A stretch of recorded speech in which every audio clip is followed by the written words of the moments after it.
everyone, welcome to Igniting Minds, the Power of Knowledge, where we are going to interact with Mr. Matt Caporale, who's Executive Director of the Career Development Center at University of New Haven. He's an accomplished leader in academia industry with extensive experience in strategic planning, operation management, and team building. Matt has successfully built multiple career centers from the scratch. His focus on student career goal, corporate relations, and faculty support. He's known for his innovation, result-oriented leadership. He's also implemented technologies like CRM system in which it's streamlined the process of internship tracking and on-campus employment. So join us as we explore his insight to know his leadership and mission for the successful to establish University of New Haven in United States. Hi, welcome, Matt. How Thank are you? I am wonderful. Thank you for having me today. First of all, thank you so much for coming on board and talking about, I know how busy you are and you have so many things. You just finished career fair recently, so I know how packed you are. But I'm so glad I got some time and to talk about new initiatives. So let's talk about through your journey, people who are not aware about you. If you can just mention about something. Sure. So I've been in higher education and career development for about 25 years now. Okay. It was interesting. I graduated my undergraduate program. I won't mention the years, but I had a degree in history as an undergrad, and I didn't really know exactly what I wanted to do, right? I didn't really want to become a teacher, and that's what a lot of people with history degrees did. So I knew I had a few skills and a few abilities that I was good at and wanted to see in the work that I did. And so I was focusing on, a career that was working with others. I didn't really want to be in a back office. I wanted to be out working with people. Right. I wanted my role to be in a helping in way somehow. And I was a good writer, right? Oh, and wow. so I had these three skills. And so as I was looking for jobs and opportunities, I graduated into a good job market at the time. And there was a lot. I interviewed with banks and consulting firms, big companies and small companies. I ended up taking a job with a career consulting company. Okay. That my first job was writing resumes for people. Okay. Because it had all three of those things. I was talking to people about their careers and their lives. I was helping them advance their careers. And I was writing resumes, right? We mostly did it for CEOs and high-level individuals. And so that was my first start into the labor market and the career field. So I did that for a while and really learned a lot about what people do for a living, their career journeys that they took, how to write a resume, how to sell yourself for a job, how to interview. And I really developed this background. And then I moved into corporate recruiting because the next logical step for me seemed to be, well, you help people get jobs, now actually get them jobs. Wow. And so I did that for a while where I learned a ton about the job market and interviewing and negotiating and bill rates and how companies hire. And at that point, I sort of hit a career crisis. I was still young in my career, but it was, what was I going to do next? I didn't really love recruiting, but I wanted to do something more. And I actually thought that at that point that I wanted to become a history professor. Wow. So recruiter. Yeah. Okay, history professor. Well, I was like, I was trying to figure out. Very different, areas. Very different. Yeah. But I was going back to why I did my undergrad and was thinking, well, I liked school. I liked the academic environment. I loved college. I liked that. I like talking about academic things and the learning. Yeah, as I tell everyone, it's a fun place, I would say. I realized I'm a big nerd. Okay. And I wanted to be with other nerds and talk about intellectual things. And I used my resume writing and recruiting experience to get onto a campus. And I was living in Charlotte, North Carolina at this time. And to get on campus, and I started to work at a career center where I was hired to be a job advisor for seniors, right? Help them write their resumes and how to look for a job. While on the side, I was going to get my master's degree and go the faculty route. And so I started doing that, and I worked in the career center, and I started doing my master's program in history as well. And somewhere along the way, I didn't really like what faculty were doing. Okay. I mean, Yeah. I respect what they're doing, but it wasn't for me, right? But I really liked what I was doing in the Career Center. I liked helping students in that way. I was working on internships and jobs and resumes and classes. And, you could talk to a first-year student one day and a master's student the next, and then a VIP at a company, and then a faculty member. So many engagements, different kind of level. And the best part, actually, I would say, when you connect to the people who are vice president, who are leadership role, and when you are student, you have so much actually to learn even and pass it to the student. Absolutely. So that's something you are bridging the gap between two industry. No, absolutely. And I tell staff when they come in here, one of our big roles in career development is an information broker, right? It's not whether I will hire you, it's whether the employer will hire you. Correct. It's not whether I like your resume, it's will your industry like your resume. So, and then they tell us, well, here's what your students need to know and what they're good at. And so we do broker that information. And so I really enjoyed that role. Mm-hmm. And then from there, I decided that was where I wanted to be. And so I ended up finishing my master's, but I stayed in higher ed and career development. And then I left my first institution, went to a second one, where I helped build their career center. And I did that for a while. And then I came to the University of New Haven. I've been here since 2010. My journey has been, this is what I do and this is what I know. And I've been involved in a lot of different things, a lot of different aspects of higher ed and career development and the industry and labor market and recruiting. And but what I followed, Rupal, and what I tell students all the time is I followed what I liked, what I was interested in, what I was good at. Yeah. Right. And, that took advantage of the skills and my personality type. Right. And I followed that. And from following those things, I was able to find a career that I've been very satisfied with, that I still enjoy coming to work every day. And I've been successful at it because it's not just something I do for a living, but it's also part of who I am. That's how the quote is very famous, that do what you love what you do. That's right. So that's how and it creates some sort of synergy between it doesn't look like a work anymore. And then you do put more effort. Yeah, I like this. I mean, it's still work. Right. You still know you're working, and it's still hard, and you have your stresses and everything, but to your point, it feels better, right? You still have a mission. It's still, you still enjoy going to work every day. The stresses are still challenges and not things that you hate or can't deal with. So there's a big part of it. There's the other part of that saying is do what you love and you'll never work a day again in your life. Correct. That also connects. I don't really believe that. I think we all still know we're going to work every day. But it makes it much more satisfying. It makes it much more deeper meaning. And it makes it much more enjoyable. Okay. So when you have spent really good number of years in University of New Haven. Yes. Why University of New Haven? And first, let's jump into why University of you joined, specific this university. Yeah, so two big reasons. The first reason was I was living in North Carolina at the time, and my wife and I were looking to start a family, and we're both from New England or up north, and we decided we wanted to have our family and grow up the way we grew up. And so I was looking for opportunities in New England to come back. But University of New Haven in particular really struck me because they were looking for someone to come and build a career center. For the few preceding years before I came, there wasn't a career center like you see here now. Yeah. There was some career services work being done, but it wasn't really a full-fledged center. It was a bigger school than I was at the time. It had a bigger student body, more programs.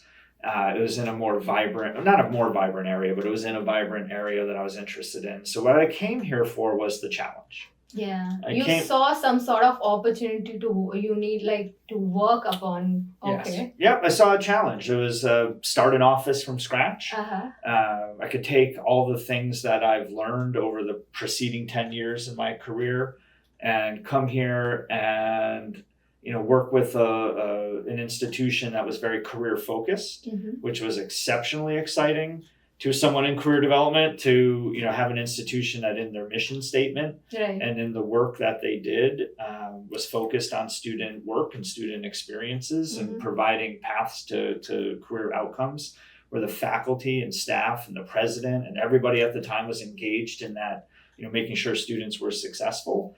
That was very attractive. And so University of New Haven had all the things I was kind of looking for. It was a bigger school. It was a challenge in the work that I was doing.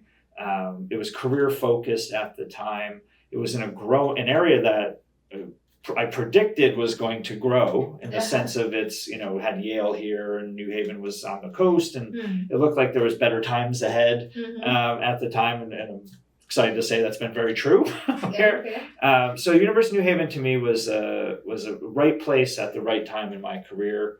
It was the right time for me to apply everything I had learned previously and really take on a very significant challenge, which was, to take a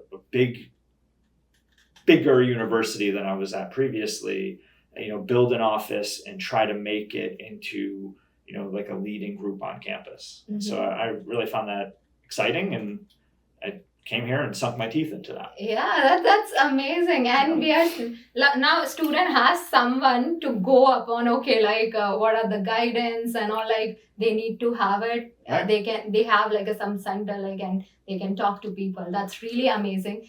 And most of time, like for international student, it gets like they need that kind of guidance. Absolutely.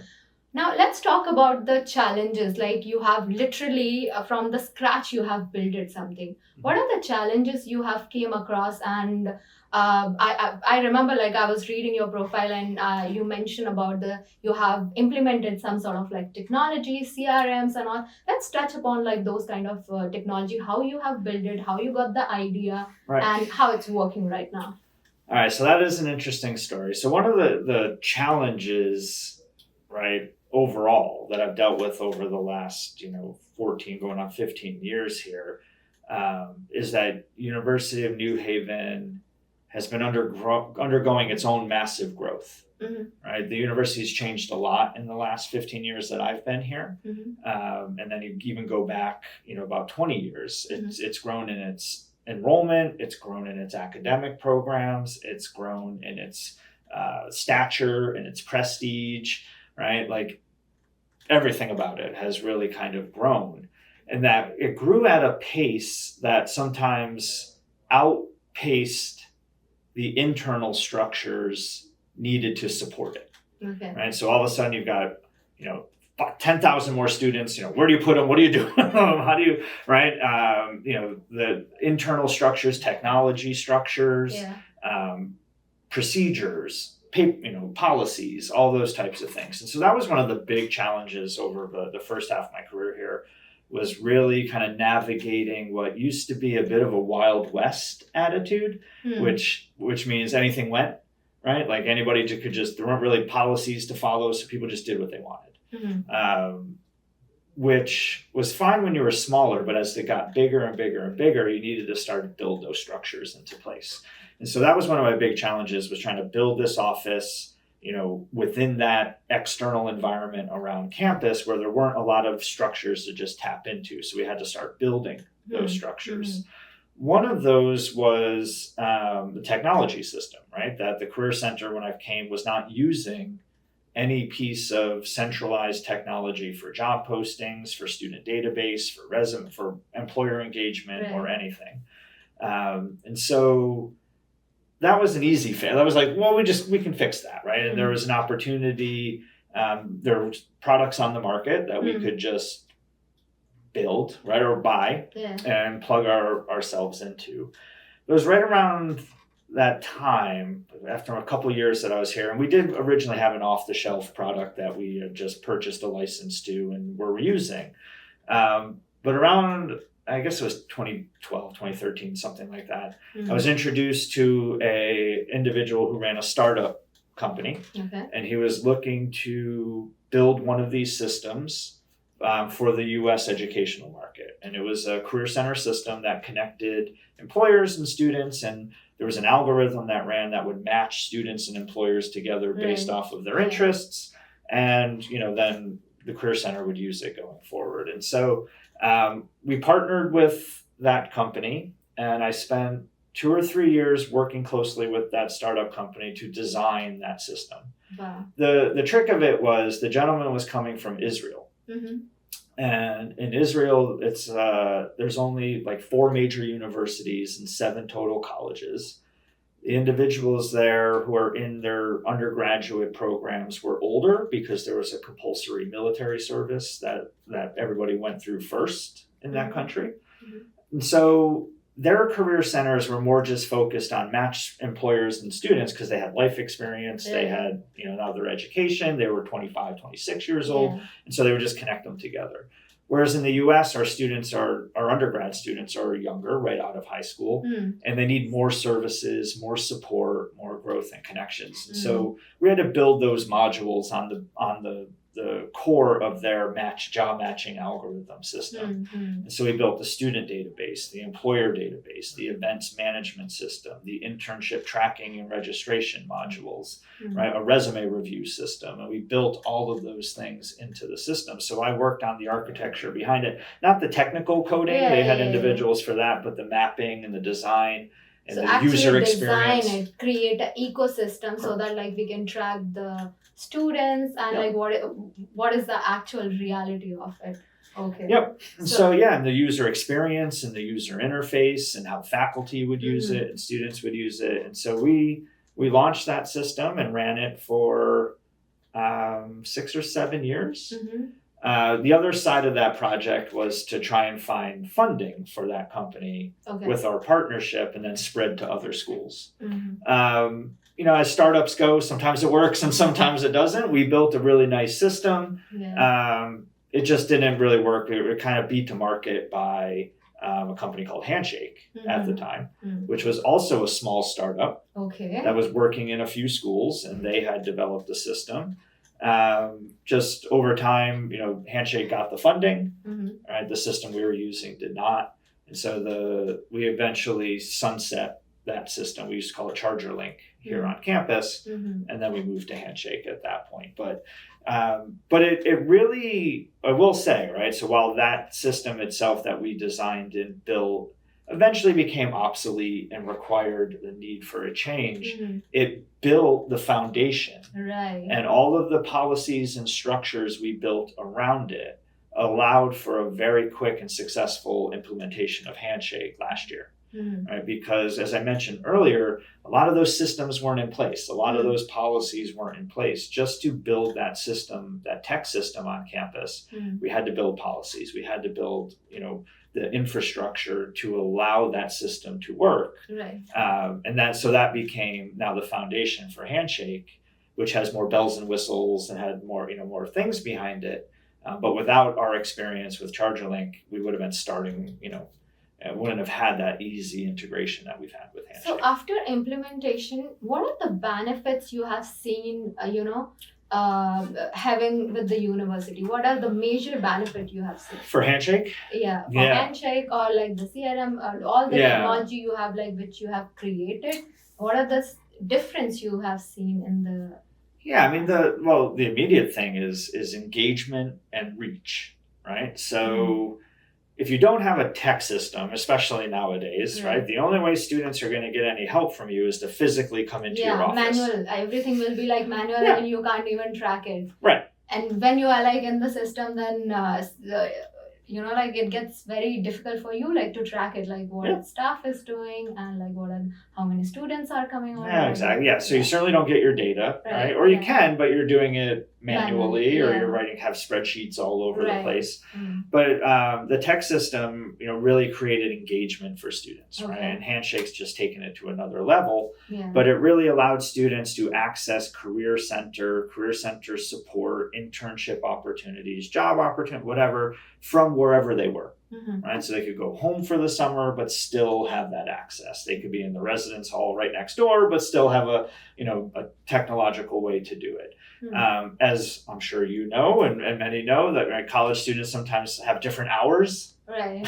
than our offices are open, right? So Yeah. we're open till 5 or 6 o'clock, but a college student, it might be 2 a.m. when they're like, oh no, I need to do something about my resume or my career. So a tech system lives 24 hours a day, right? And 7 days a week. So it allowed for that access.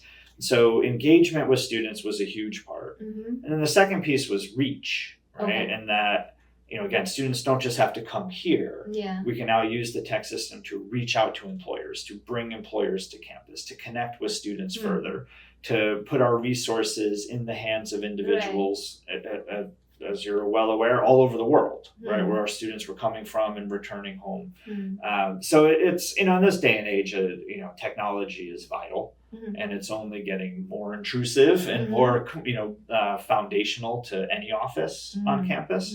And for us, it's really important because our systems don't just engage students with the Career Center or the university. It engages employers. It engages alumni. So we have external constituencies that are now engaging with the university through the tech center, the system that we have, and then faculty and staff as well. So we're able to really engage a lot of the different constituents that a university works at a much faster pace, with much more reach and a lot more engagement by having those tech systems in place. That's amazing. Now let's talk about, now we have like all the technology implemented and all, you have all the, the numbers, like the things. What percentage you see like from University of New Haven students are getting placed? Oh, well, we actually have a strong track record of positive career outcomes for our students. So we do a 6-month out project every year that tracks our students' employment and graduate school and other post-graduation plans, right? So we have a large veteran and population, so we have a number of students going to military service, whatever. So last year, for the class of 2023, right? We haven't done the project for 2024 because they just graduated 5 months ago, so we'll do their project next month. 98% of our school graduating class was employed in graduate school, active in the military, or on a postgraduate service opportunity within 6 months. So are we talking here like the overall University of New Haven, all the courses, like overall, the Orange campus, if I'm talking about the business so 98% was the undergraduate. You are talking about the undergraduate. And the graduate class was just under 98%. It was like 97.6%. So we track at both. So we have we have an overall number for the university's graduate level and their undergraduate. And then we can actually break it down by academic college. And then we can also break it down all the way to the level of an academic program. So we can go all the way down to even a level of a concentration, because we have the student ID numbers, we have their outcome numbers. Now, we don't always get 100% knowledge rate, right? We don't know where 100% of our students go. But our knowledge rate averages around between 70 and 72%. So we're fairly confident in the data that we are bringing in. And then going back, since I've been here, and we started that process in 2012, and we've tracked it every year since then. The only year we were below 92% was 2020 and COVID. Right, when the job market just disappeared for everybody around the world. So that year, that impacted our numbers as well. It was a bad job market. There was nothing really going on, so that number dropped that year. But we have always had a very strong positive outcomes.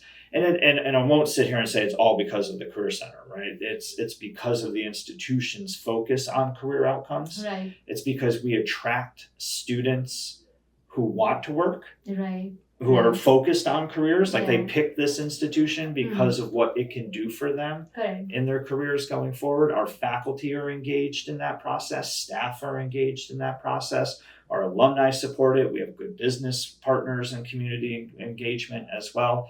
So it's a nice mix that creates the conditions for our students to do very well, after they leave. And some, for a lot of students, maybe younger ones that are reading, they'll say, hey, I'm not doing great yet. Yeah. Right? Like my first job out of college, I didn't make a lot of money either. Okay. And it wasn't necessarily the greatest career path or job in the world. But we see, our alumni, the roles that they have, the businesses they have built, right? The success that they have had in their careers. And it's very clear that, an old motto we used to have at the institution was success starts here. And it's because of what our students are able to do. It's because of those positive outcomes. And we see where our alumni are at. It's clear that the University of New Haven is a good path to a successful life. Okay, so mark this out, okay? So remember that here. Focus on University of New Haven. So great placement and 98%, which is like really good number which we can bring over here. So yeah.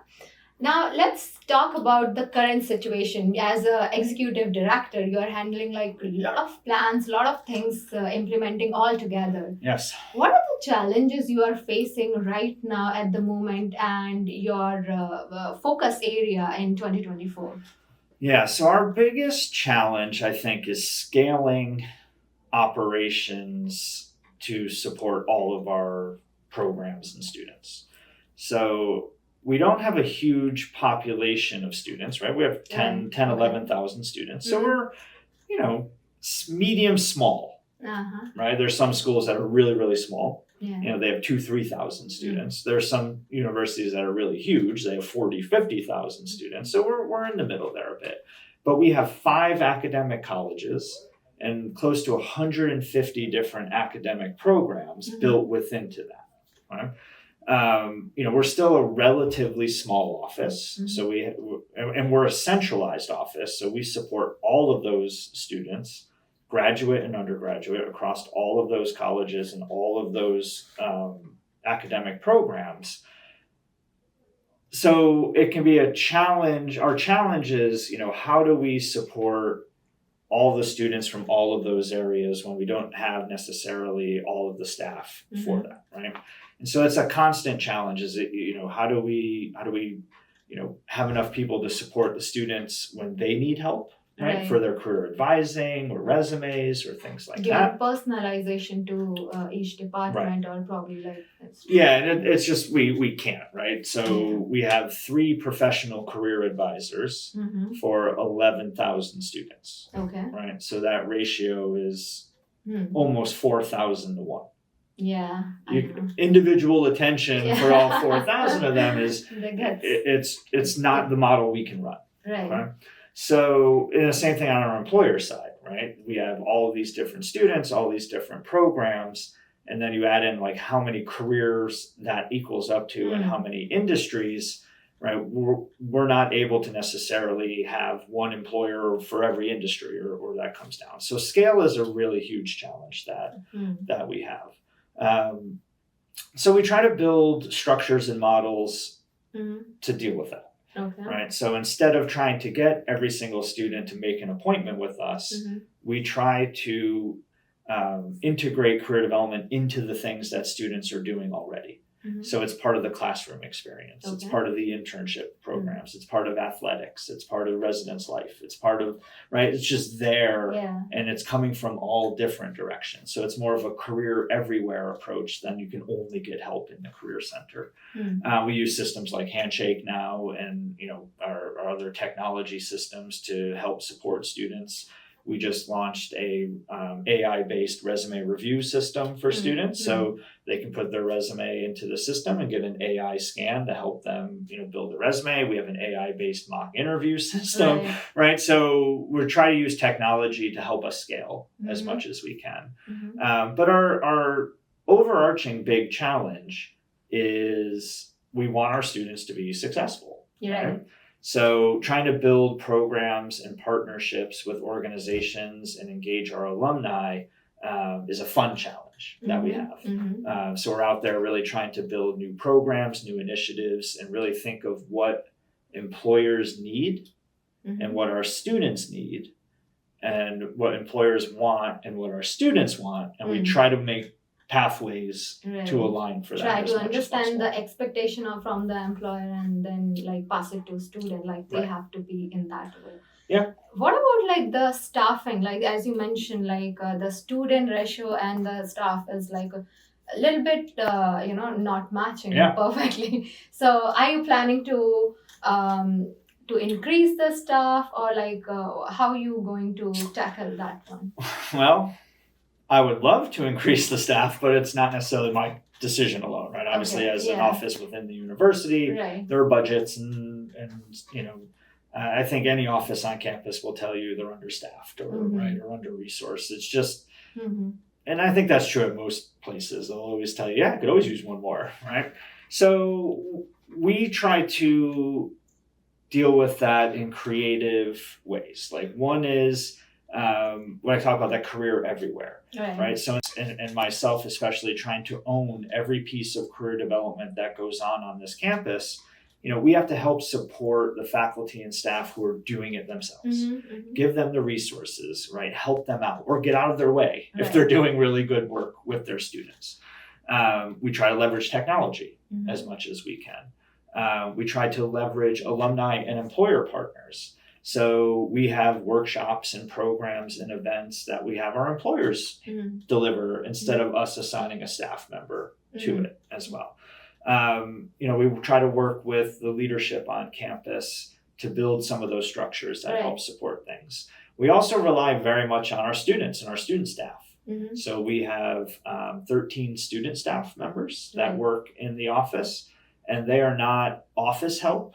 They are part-time professionals. And so we have them, they do peer career advising, and they help support their fellow students with resumes and how to look for jobs and internships. We have student staff who help support our employer relations and the outreach that we're doing. They help support our internal operational work as well. So we're 7 professional staff, full-time professional staff. We have 13 part-time student staff. So that does help extend our reach. And then you add in our integrated approach, the work that we help support around campus, the technology initiatives. It's still very busy. We're still not doing everything we would love to do. We do get stretched thin, right? Because again, we support all the constituents involved with the university, not just students. But we have employers, we support faculty and staff and leadership and the community. It's just all of it. And so we have to to figure out how to scale that. And honestly, sometimes we have to make difficult choices. So since like New Haven has so many students like from different part of the world, let's talk about the international student. Sure. Do you see the difference like when we talk about the hiring procedure or like the placements? What are the percentage of the requirement which comes from the industry and the native people? Do you see any challenge for international or like how it goes? It's absolutely a challenge. I think. What are the major problem you see in that? The major problem is that work visas are controlled by federal government and federal laws. And they are largely created to protect American workers and American business. And so there are limits to how many foreign workers can achieve a visa every year. So that's one of the biggest challenges, right? So every year there are, it ends up being 86,000 H-1B visas allocated annually. And so what that means is you have to have an employer who wants to sponsor a student or a foreign worker for a visa. You have to have the student worker who's qualified and available. They have to apply to the federal government for the what's called the labor condition application. They have to apply for a visa, which is time consuming and costs money to apply. And then, right, the moment that there is one more labor condition application filed than there are visas. So when the 86,001st labor condition application is filed, the whole process goes to a lottery. Okay. So even if I'm an employer and I want to hire you, there's no guarantee we'll hit the lottery and I can hire you. Last year, there were over 450,000 labor condition applications filed for 86,000 slots. Okay. So the numbers are challenging. Yeah. So that's a part of it. Another part that impacts us here a bit, especially in Connecticut, is there are some federal laws that dictate certain employers cannot hire international workers for their organizations. And these are typically organizations that hold government contracts, are defense contractors, or are involved in some other manufacturing, financial work, or whatever that is considered under national security. Right? So they have to follow a U.S. citizens only law. Right? Connecticut happens to have a lot of defense manufacturers. Our major employers in the state on the manufacturing side are defense contractors. And then you have a large financial sector as well. So those organizations are prohibited from hiring international students. Okay. So that creates a bucket of employers who are just, no, we can't do it because we're just not allowed to. Then you have a bucket of employers who are open to hiring international students, and my office works very hard to find them and build relationships with them and try and bring them to campus. But what's really challenging is you have a large group of employers in the middle who don't know what we're talking about. Yeah. They don't understand what CPT is, what OPT is, what an H-1B is, what the process is, how it all works. So you now have to educate them on it and try and get them going through. So there are a number of things out of the control of the University of New Haven that impact international student employment. That said, there are still a large number of employers who are open, especially if the student is willing to, look around the country and not just be in Connecticut, which many of our international students are. We have a number of large partners that do hire students. At our career fairs last week, it was around 35% of all the organizations that were there were open to CPT, OPT, and international student employment. So that's a number we've increased every year for the last several years because we focus on those employers and bringing them to campus. So there are challenges. What I will say on the positive side is that we do see our international students having success. It tends to take longer. Because you have to find the right employer and the right timing. And then it's like less opportunity like for international, but that's fine. Like, are we doing anything like, as you mentioned, like a lot of companies, they are not aware about like what are the procedure to hire like international, even though if they are looking forward, so they don't have knowledge. If any new company or startup, like I see like United States is a hub for startup. Look at the like kind of companies are coming up in the market. So are we like looking at the spreading the information to hire international student? Like or like when you connect to industry people, if they are not aware about like international, are we helping them to know? We sure are. Yeah, we do a lot of education. So we either do it individually. So any employer that we engage that comes to us and says we want to hire from the university, or that we reach out to, we are immediately asking about international students. Okay. It's in the first few minutes of a conversation, we're going to touch on it because of our we have a large international student population. We also have a very engaged and active international student population, especially when it comes to careers and applying. So we're constantly having conversations with employers about it. We do training sessions for employers as well, where we host and webinars, and we've gone on site to some companies where we will deliver presentations on what it means to hire international students, the benefits, the process, right, and how it all looks and how it all works. We are actually, very involved with nonprofit organizations and helping connect international students on that side. We've just launched a new program where we're supporting small businesses and entrepreneurs in New Haven and West Haven with student project work that can help accelerate and push their organizations forward. We've partnered with UConn the last few years, and they host a seminar every year for how do international students start a business. And so we send students to those programs. Yeah, so I think we're doing quite a lot, right? It comes back to scale a little bit. There's still way more employers than there are us to provide those workshops and those opportunities.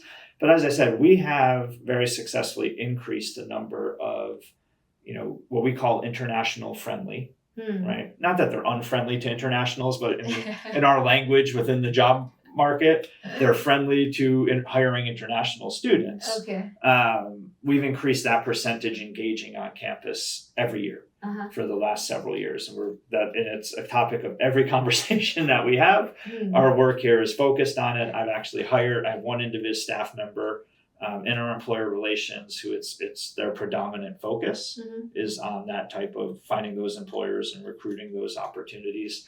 We have funding programs that help support student internships and international students as well.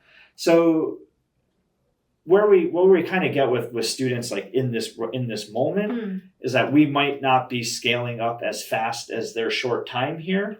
But we have really made a lot of headway and a lot of growth and support of our international students in their employment.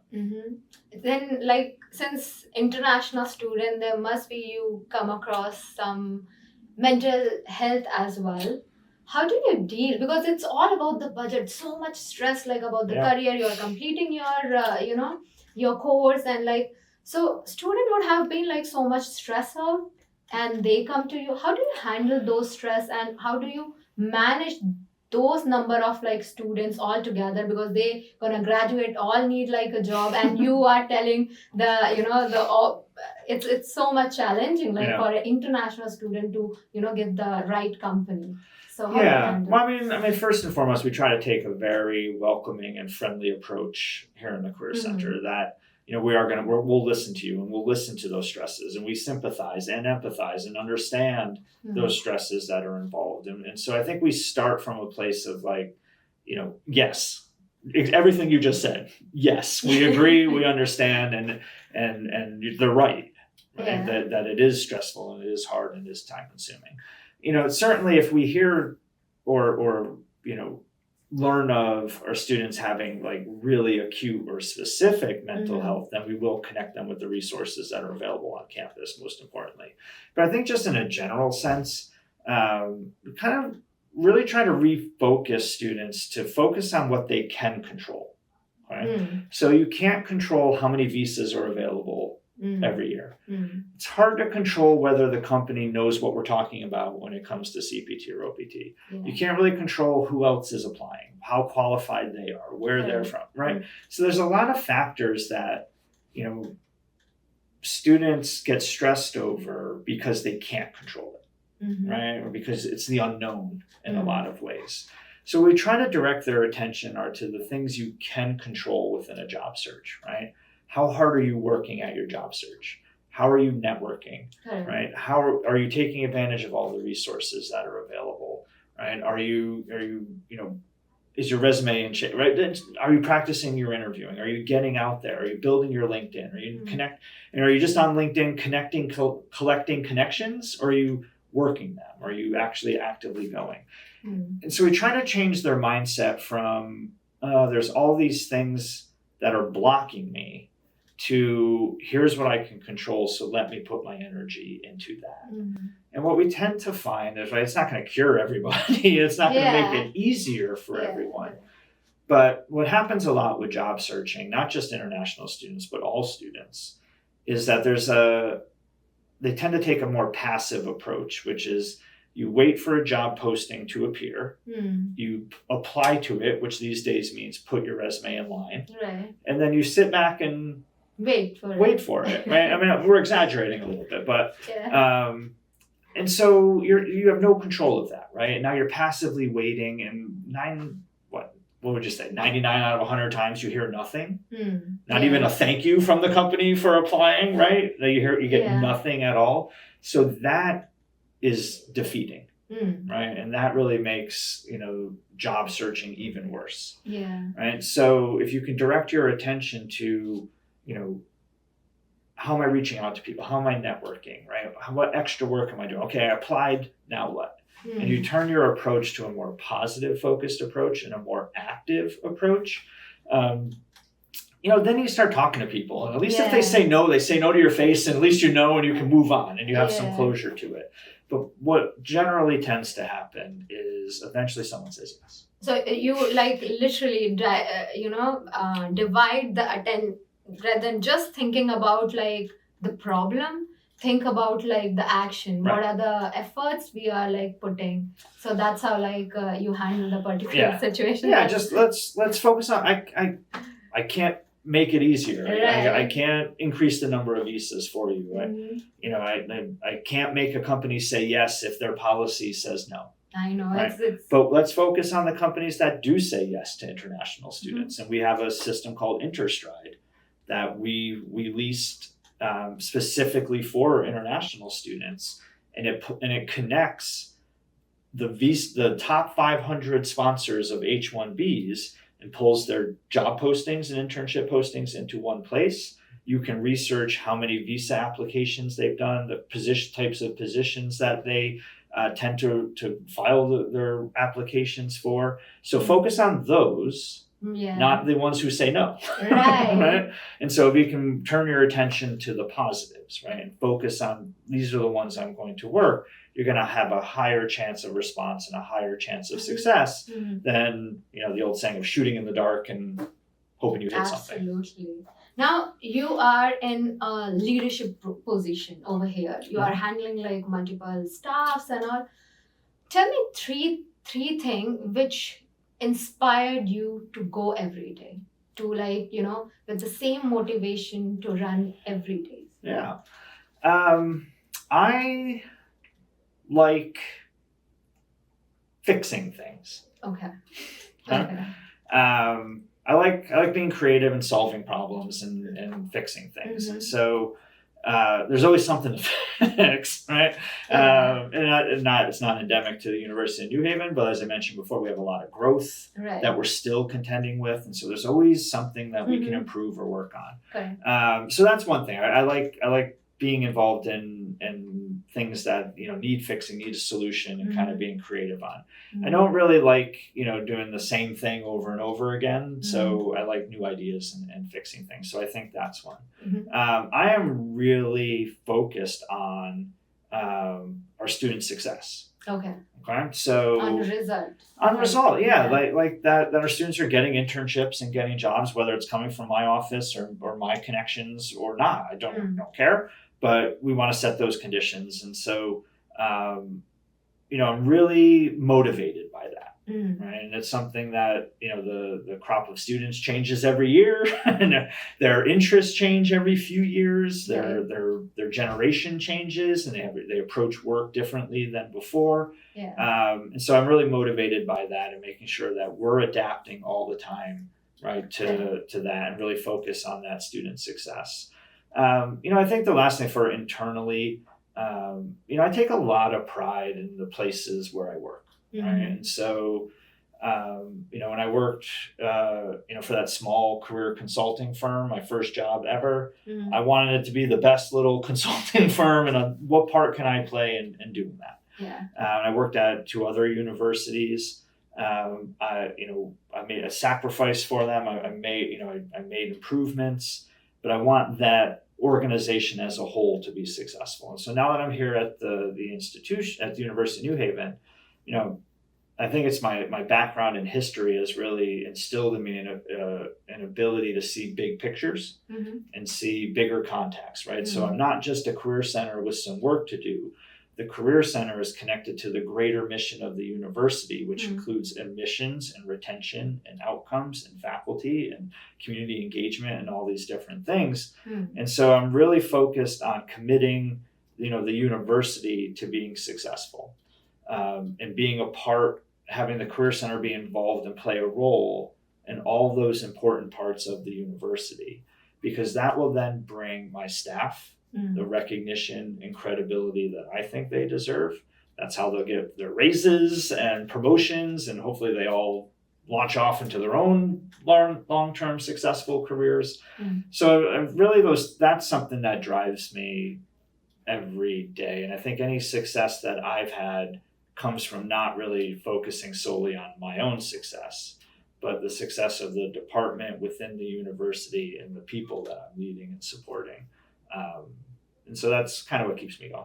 That's amazing. I really like, and it's indeed like, it's very important to understand, like a student, that what are the points you need to, if you are looking at the leadership position or like certain area, you have to focus on your like results, problem fixing, and like what makes you keep going every day, like absolutely. to identify those areas like where like student success is important for you. Right. And if any student is talking about like the CD, I mean, that's amazing. That's like a success, for you. Absolutely. That's yeah. And I think people, you need to figure that out, right? And everyone needs to figure that out. And I think if you solely focus on your own success, you can be successful. I think if you focus on other people's success, the institutional success along with your own, because you shouldn't put yourself second, right? Or necessarily behind everybody, but you shouldn't forget the other people, right? And you shouldn't forget the company, the organization that you work for, because of, I think if you bring all that together, right, you're able to make your company successful, your people successful, and yourself. Right? You don't want to sacrifice yourself totally for the company, because the company might not totally sacrifice itself for you. Right. But you want to have a nice balance within there, because if you're only out for yourself, then you forget about the company or your colleagues or your staff. Then you're out of balance. So I like to try to keep it in balance. That's amazing, and I'm so glad like to hear your plans, idea. Now I want to hear like your next focus area, like. What are your attention goals right now? Like what you're working on? What are the projects you are working on? And like on all right. So I got 3 major things. Okay. Right. On top of, my staff is running the daily operations of it. So 3 things that I'm focused on. One is with our new president. We're really heavily focused on, building what we're calling our candidate pool, right, in order to support employer partnerships. So you may have seen, and as students you will soon see, a large push to get everybody to put their resume into Handshake. Right. The reason is that employers ask us all the time, like, hey, I have this job opening. Do you have anybody? We have to go out and try and find students or find people. We want to service that employers much quicker by your updated resume is in Handshake. We can just pull it out and start delivering it to employers and start smoothing the pathway for employers. So that project includes setting up Handshake to do that, marketing, engaging students in the entire university to get students to upload and update their resumes in Handshake, and then building those employer partnerships as well. So that's a major one we're doing. A second one, and you can't see, but it's on my board, is life and career readiness. One thing we've heard from employers, and increasingly more so in the last several years, is that students need to have the knowledge that they're gaining from their academic courses. They need to have the technical skills to be successful in their career. But really importantly is they need those softer skills, those human skills, right? That complement their knowledge and their technical skills. And so we're embarking on an endeavor called Life and Career Readiness here at the institution, where we're going to help our students both identify, develop in, and articulate these softer competencies that make them successful and that employers are looking for. So it's students being able to really map out and understand their leadership experiences, their communication, their critical thinking, their interpersonal skills, their resource management abilities, right? And so this is an initiative I'm working on with the provost office, and we're trying to rally the entire university to kind of create a common language and a common framework that our students will be able to recognize the key areas that they are engaged in these competencies, be able to track them through a tech system or some type of assessment piece that we're working on. And then really importantly, at the end of their time here, or at any point of their time here, can say, yes, I've done leadership.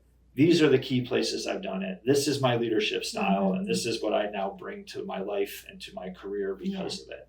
So that's a major initiative that we're working on as well.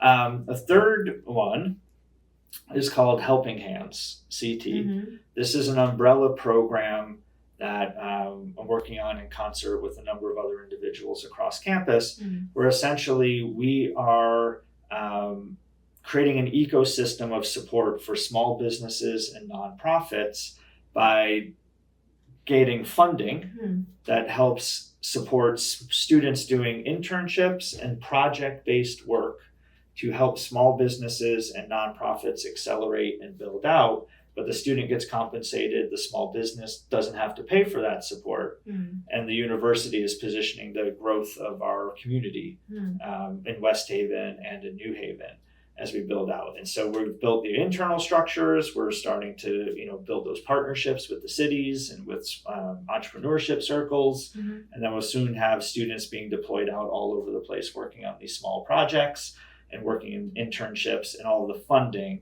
is coming from grants, business support.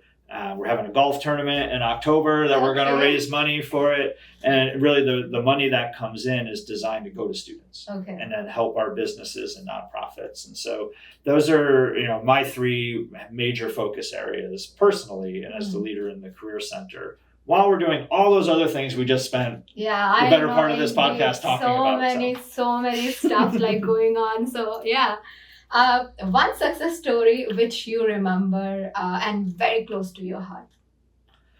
Oh, for a student? Yeah. Oh, that's excellent. Good question. Okay. So I had a student who started working in my office as an undergraduate sophomore. Oh, okay. And she was hired as a peer career advisor. And she came in and, worked 10, 12 hours a week for 3 years of sophomore, junior, senior year. And she just, really blossomed here. She was an amazing individual. We saw her grow and develop, and she was great, really great, developed these leadership skills and was really, wonderful. She stayed at the university to do her master's. And so then she transitioned into a graduate assistant with us and took on more leadership, more roles, and was just a really phenomenal part. All through it, she had a path where she wanted to work for the FBI. Wow. And so as an undergrad, we helped her prepare for that career. She got the internship and worked there for her graduate degree. And proud to say that she's a member of the Federal Bureau of Investigation. That's so amazing. Can't tell you where she's on assignment, but she's out working, and she met her dream and her success. And it was just it's an exact story, whether that person was working in my office or not. Got engaged. Was a leader on campus, followed her career path, engaged with the Career Center to get the support she needed.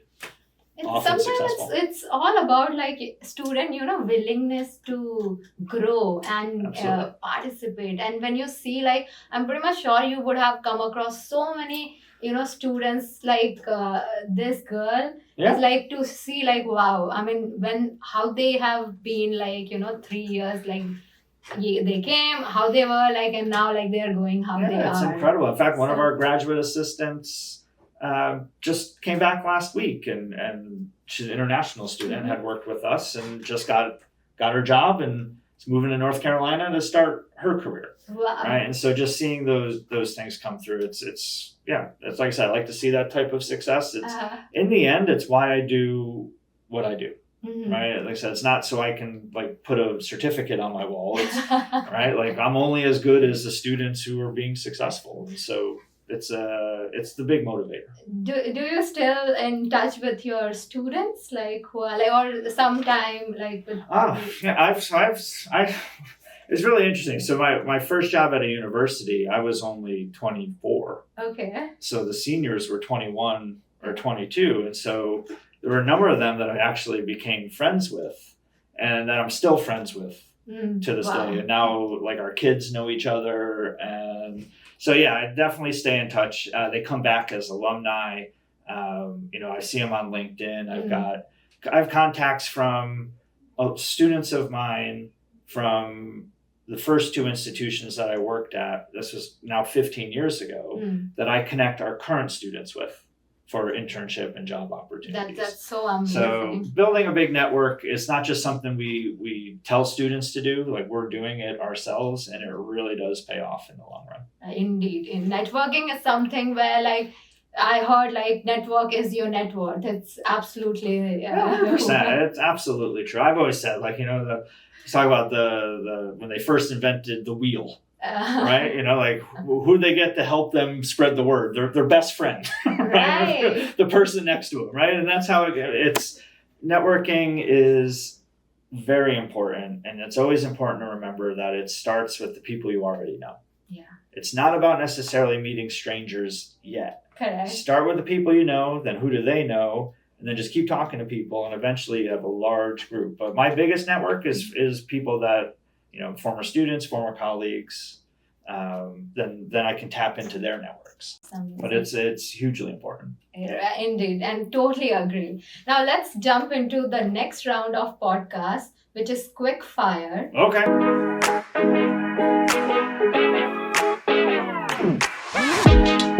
And I'm gonna say one word where whatever comes in your mind, you have to say that word. Just one word, okay? Okay.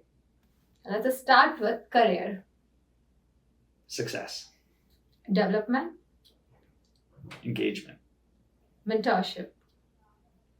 Vital. Internship.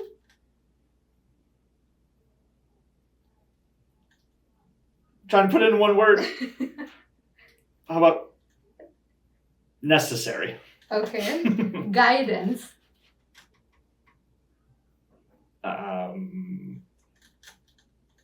Take your time. It's always the same word, though. Like all these things. Guidance would be personal. Networking. Key. Skills.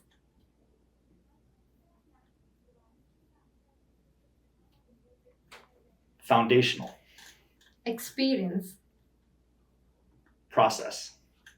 Strategies.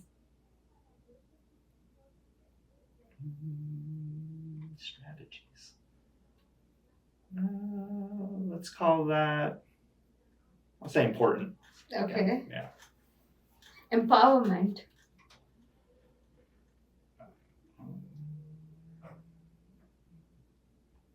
That is, I keep saying the same thing over. They're all important. They're all Okay. University of New Haven. Leading. Okay. Matt. Cool. It was indeed a really thank you so much, Matt. It was really good conversation, and you have given so much insight, and I'm pretty much sure like students and whoever is prospective student who are looking at University of New Haven, they will have some idea that okay, where university is working and how much important is like the current student and coming student. So we are doing so much more, and so don't forget whatever like questions comes up, like keep writing on the YouTube, whatever, like just put on and we'll try our best like to answer you. With this, we'll see you next time. Keep watching Igniting Minds, the Power of Knowledge. Thanks. Bye.